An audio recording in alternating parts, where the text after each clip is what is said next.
Natay time nga ako naghatod-hatod ni Galil adto sa iyang eskwelahan mabuntag kay buntag man ilang klase sa daycare. Kana si Galil ako nang pagumangkon anak sa akong kuya. Kasagaran sa akong mga pagumangkon na diri nagpuyo sa Malitbog kay ang akong duha ka maguwang nakaminyo man og taga Malitbog. Daghan-daghan ang pud siya classmate. Naay activity ang daycare nga mag-feeding program supported sa DSWD. Katong pag-adto nako, nag-decide sila nga magluto og corned beef nga naay patatas.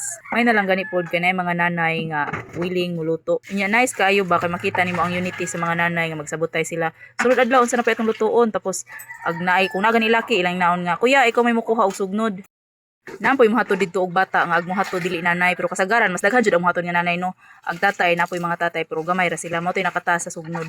Nindot kay ni siya nga program kay mga bata mag-practice jud og kaon og gulay. Kay kadtong mga bata nga di mo kaog gulay sa ilang bahay ug ari sa eskwelahan mga na sila makakita sila nga ang ilang classmate mo kaon og gulay so maingganyo pud sila nga mo kaon og gulay. Sa part pod sa mga ginikanan makabuild sila og relationship sa ubang mga parents ug sa teacher. Makalingaw pud ni sa part sa ginikanan kay nag-classmate ag mga ginikanan nag-classmate pud ag mga anak.